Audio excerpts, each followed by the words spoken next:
किया जा रहा है कि सुसाइड नोट नरेंद्र गिरी ने ही लिखा है। पुलिस सूत्रों के मुताबिक महंत नरेंद्र गिरी ने कई दिन में सुसाइड नोट लिखा। सुसाइड नोट में उन्होंने कई सारी बातों का जिक्र भी किया था। सूत्रों की माने तो महंत नरेंद्र गिरी ने सुसाइड नोट 5 से 6 दिन में धीरे धीरे करके लिखा था।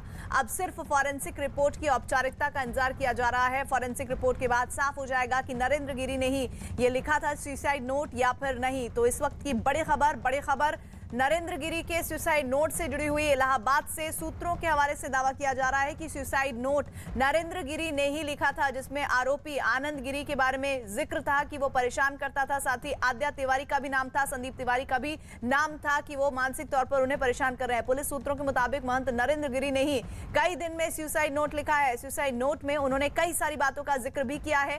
सूत्रों की माने तो महंत नरेंद्र गिरी ने सुसाइड नोट 5 से 6 दिन में धीरे धीरे करके लिखा था। अब सिर्फ फॉरेंसिक रिपोर्ट की औपचारिकता रह गई है।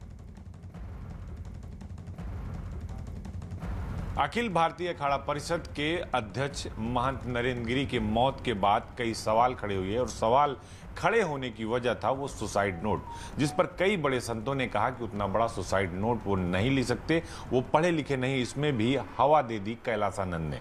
उन्होंने कहा कि हम सबसे करीबी मित्र थे, उनको लिखना पढ़ना नहीं आता, लेकिन शायद सच कुछ और है। हमारे साथ उनके मामा महेश सिंह मौजूद हैं, उनसे बात करते हैं। क्या ये बातें सही हैं कि उन्हें पढ़ना लिखना नहीं आता था? नहीं, मैं आज इन सब चीज़ों को चैनलों पर देख के बहुत ही व्यथित हुआ हूँ, इसलिए मैं आज टीवी के सामने आया हूँ। मैं 3 दिन से बिल्कुल सामने नहीं आ रहा था, क्योंकि हम लोगों से कोई संबंध उनका रह नहीं गया था। लेकिन इन चीज़ों को देखा तो बिल्कुल गलत है। महंत जी का लालन पोषण सब मेरे घर पे हुआ, मेरे संरक्षण में हुआ। महंत जी मेरी गोदी में खेले। वो उनके नाना के द्वारा स्थापित एक विद्यालय है, सरजू प्रसाद सिंह इंटर कॉलेज आमीपुर, गिरदकोट, हंडिया, प्रयागराज। वहाँ से उन्होंने हाई स्कूल किया था। हाई स्कूल करने के बाद वो इंटर की परीक्षा दे रहे थे, तभी उनका बैंक मड़ियाहू की एक बैंक में एक शाखे में उनका नौकरी मिल गई। वो नौकरी करने चले गए। आपको लगता नहीं कि वो हाई स्कूल पास थे, बैंक की एक शाखा में नौकरी भी कर रहे थे, उनको लिखना पढ़ना था? क्या फोटो क्या लिया आपने?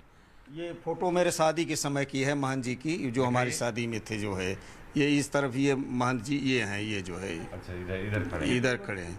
कितनी उम्र थी उस समय? ये 12-13 साल के रहे होंगे। ये 12-13 साल के रहे होंगे, इससे ज़्यादा नहीं थे। तो आप एक चीज़ बताइए, इसमें भी कुछ लिया, क्या वो पढ़ना लिखना जानते थे? उनको लिखना पढ़ना आता था? जो सवाल बार बार खड़े हो रहे हैं, उनको पढ़ना लिखना खूब। आप एक चीज़ एक बार 78 या 77 के समय में बोर्ड की परीक्षाएं कैसी होती थी। हमारा जो वो कॉलेज है, इस कॉलेज के महंत जी संरक्षक भी थे। बाद में संरक्षक बने, जब सन्यासी होकर के आए, क्षेत्र की जनता ने बनाया, और मैं उसका प्रबंधक हूँ। महंत जी पढ़ते लिखते थे। हम उस समय, मैं तो बड़ा हो चुका था, लेकिन कॉलेज में डिबेट होता था, डिबेटों में भाग लेते थे।